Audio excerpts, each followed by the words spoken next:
I got to get started because I have to leave like right at 8:45 for a baby appointment. So they can just watch the recording or hop on as I start.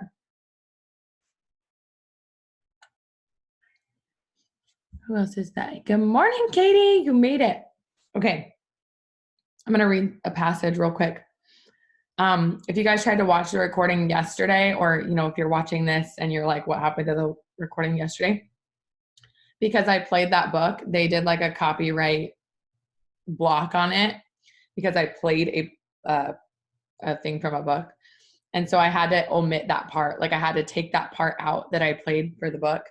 So if you guys want that list, I have a list. I basically just played I think it was 12 things of balance. So if you want that list and you watched that yesterday, message me and I'll send you the list or the part in the book that you can listen to because it got cut out. I'm going to read you guys a part really quickly from You Are the Girl for the Job by Jess Connolly. Okay, I'm going to read you a part. It says, show me a woman who knows where God has called her, but who holds progress in high regard. And I'll show you a woman who understands abundance. Show me a woman who knows that vision affords her patience, but has patience to see the vision God has given her come to fruit.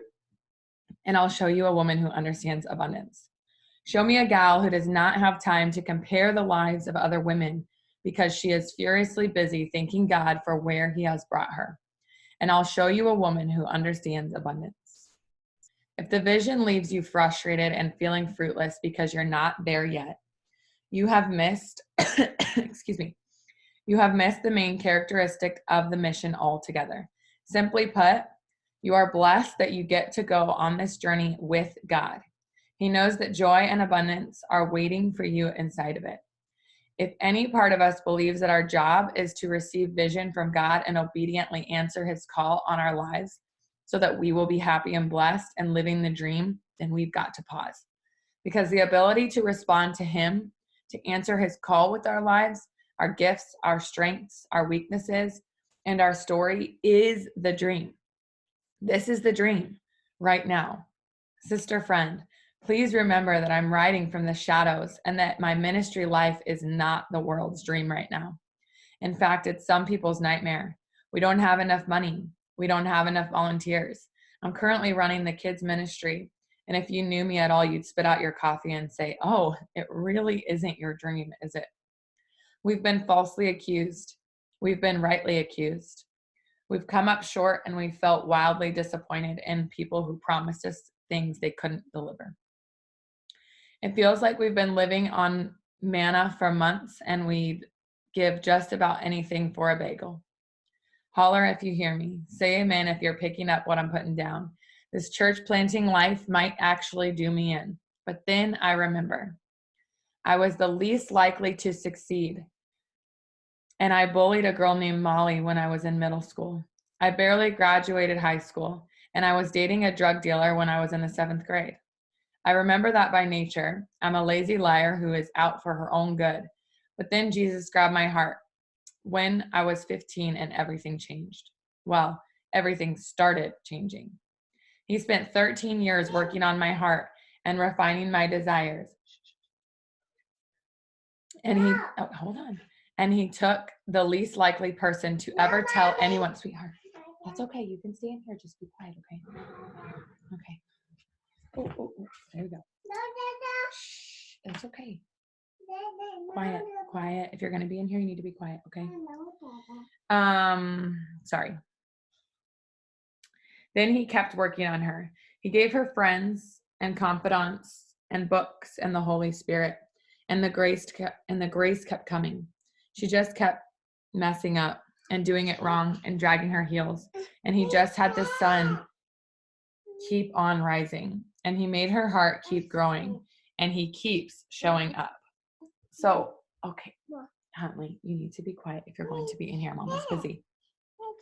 Okay.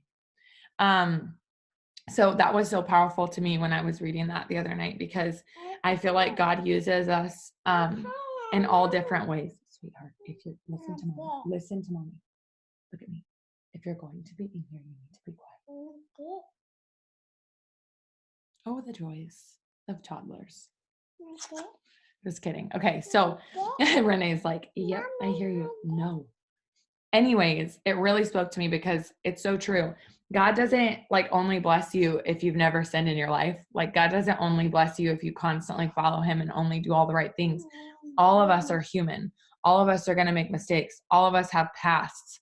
All of us have, different stories that brought us up. And it's so great because he doesn't care and he washes that away and he still wants to use you and he still gives you grace and he still is giving us a chance to be blessed and to bless others and to help so many other people. And I just feel like, I don't know, I just love that. I just love that so much. I can't see the chats either. So if you guys, okay, you guys are chatting, I couldn't see. I'm going to read from the Self-Reliant Entrepreneur if she lets me. Yeah. That's too big of a bite. Thank you. Bite. Still too big. Got it? Okay. Toil of love. I had, excuse me, I had no time to hate because the grave would hinder me, and life was not so ample I could finish enmity. You can say. Nor had I time to love, but since some industry must be, the little toil of love I thought was large enough for me. Emily Dickinson, 1855. Great poetry is a most difficult form of writing and reading. I just added that in. Okay. Imagine in 4 lines or so, Dickinson covers love, hate, death, afterlife, and personal choice with no fat or fluff. Life is short, and since you can't make love or hate or enmity mutual hatred to the grave, you might as well choose the little toil of love since you must do something. Now, some might suggest that Dickinson is merely expressing a lack of passion in her own life. But here's the deal. Love is just a choice, and you get to define what it looks like to you. Challenge question. How does fear creep into your definition of love? That's kind of a hard question, and I don't even know that I fully understand it, but I'm going to try and answer it for you guys. How does fear creep into your definition of love? I feel like my definition of love, I had a really good representation of somebody loving me, my father, right? But I also had a really, really bad representation of somebody loving me, my mother. So I've had both sides. And if you're new to these and you don't know what I'm talking about, my mother left my life when I was about 10 years old. My parents got a divorce and my mom turned to drugs and alcohol. Okay. And not just any drugs and alcohol, like straight up has been hooked on meth for the last 25 years. Okay. And the hardest part about that wasn't that she had a disease or that, good morning, Alana. Yes. Okay. You can have some dip. It wasn't that she had a disease. She had yes, you can dip, honey. I'm sorry, you guys. I'm like so out of it. I'm trying to do this and have Huntley talking in my ear. You have to be quiet. Yes, you can have dip. Go for it. So she was an addict, okay? And that is also a disease. And some of you may not believe that, but I firmly do. I have been through counseling my entire life to tell me how this disease, this was not a choice for her. And maybe I just choose to believe that because it's easier to believe that she didn't choose to leave me. Yes, you don't have to ask every time, just tip. And so asking that question, fear of love, basically. Stop asking. You can have as much as you want. Go get your own. Go tell Daddy to give you some dip. Okay. Bear with me this morning, you guys. I know you're not judging, but I am just like, my brain is just gone. So for me, I think in my entire adult life until Brian, okay, and still some with Brian, like some own issues that I had for my entire life, love to me was like they were supposed to just like leave me, treat me wrong, cheat on me, do all of these things. And not because like, obviously my dad gave me a very good example of that, but I was so torn up from the fact that somebody chose to leave me. Like, I couldn't get over that. And so all of those years of, Katie, yes, she's asking so sweetly. All of those years that I struggled with that, like, why did she leave us? Why did she, want drugs over me and all those things? Even all the counseling that I went through to think it wasn't me, it had nothing to do with me, to know that it had nothing to do with me, to know that she had a disease, to know that she didn't choose to leave me. It still stung that way. It still felt that way, no matter how you slapped it on. Go ahead.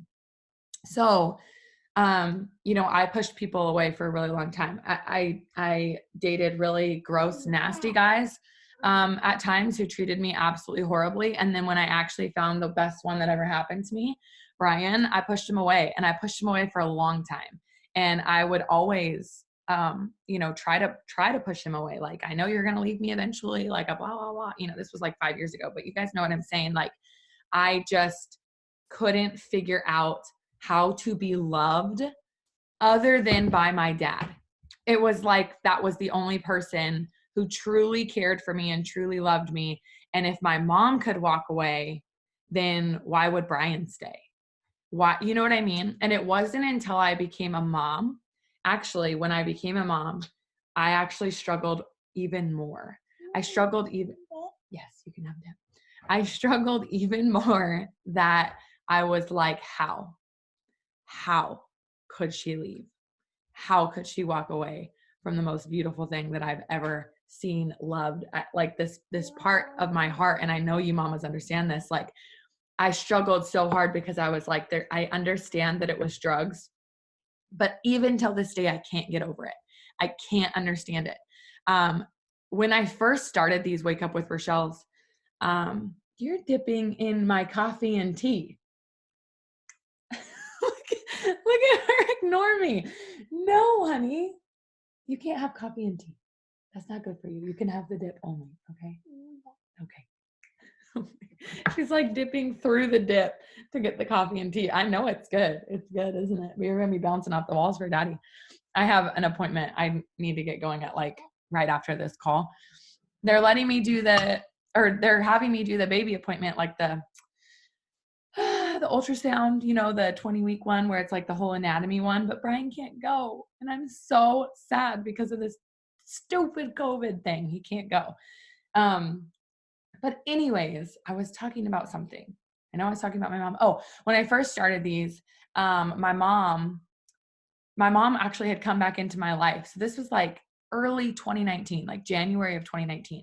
My mom had come back into my life, and she actually got to meet Huntley. She was clean and sober for about 90 days. Okay. And that sounds so nuts. You're like, oh, you let her meet your daughter after 90 days of being clean and sober? Like, listen, this is a woman who had never been clean and sober for 20 years. Okay. I was taking what I could get at that time. Okay. You know what I'm saying? Like, I was just praying to God. God was working in her life. He was working in mine to bring us close together. And you know what? If that's the only time that Huntley ever meets her, I have that memory, and I have that memory of her being 90 days clean. Who I just got super choked up. And that was an incredible time for me. Okay. That was an incredible time for me. As much as it hurt when she fell back on her face and couldn't stay clean and sober, that was a time that I absolutely cherished. Now I have more anger still. It's funny because in my adult life, I actually haven't seen a counselor like since I was like 15, maybe even younger. Because I've always felt like I didn't really need to. And then all of this started happening. My mom started right when we moved to Florida, on our way to Florida. Okay. This is the craziest thing, you guys. This is how your network works with your team. Okay. So I have a girl that is on my team that is in Salem, where I grew up, where my mom still lives. Okay. Salem, Oregon. Hold on. Okay. Go get a napkin real quick. Go get a napkin from daddy. Then you can have some cough. Okay. Quick. Go get a napkin. So what was I going to say? Let me take a drink.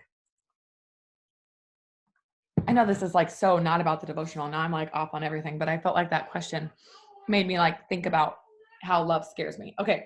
And I'm still on that topic, I promise.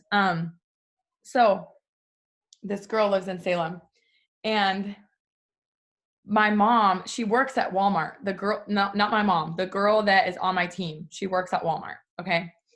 My mom goes in there to get her prescriptions, apparently. And somehow this girl knew that she was my mom. She still has my last name. So that could possibly be why. Like, she was like, oh my gosh, do you know Rochelle? Like, I don't know what was said. All I know is that in the midst of that conversation, my mom had convinced her that we had this incredible relationship, that she just loves me to death and all of this stuff. And she got all this information. Yeah, isn't Huntley so cute? And they're moving to Florida right now. They're packing up and driving to Florida. She got all this information out of this poor girl. Then she calls me and leaves the nastiest voice message I've ever gotten in my life that was just like, how dare you take my grandbaby and move to Florida? Y'all, she's met her once, okay? First of all, she's met her once. I don't even know that she knows her name, okay? First of all. Second of all, thank God she doesn't know that I'm pregnant again. I'm sure it's just a matter of time before I get another nasty voicemail. But since that day, okay, the day that we left Oregon, she knew that I was leaving for Florida. And of course I messaged that girl and was like, hi, my mom's a nut job. Can you just not say my name in front of her anymore? And she was like, I'm so sorry. And she told me everything that my mom said. And this is what I mean is like, this is how I know my mom is still very sick and very, just not herself. And the drugs have really done a number on her over the last couple decades. Anyways, I was just like, no, like she told me everything that she said. And I was just like, yeah, no, like we don't talk like at all. So if you could just not give her that information, that'd be awesome. I'm fully aware that my life is on social media, fully aware that she can find it at any time. I just would rather not have anybody be giving her insider information of what's happening. What are you putting down my shirt? A binky? Okay. So anyways, the point of this is she's called me every single day since this time. And in that's been like 3 months, y'all, 4 almost. Every single day. She has conversations with me and herself on this voicemail for real. The first couple of times it was like, I need money from you. You better not leave me. Like, I need you, blah, blah, blah, blah. Like all this awful, awful, awful, awful things that I like couldn't deal. And in fact, I would have Brian listen to the messages and delete them for me because I just couldn't handle the pain. Like I couldn't deal.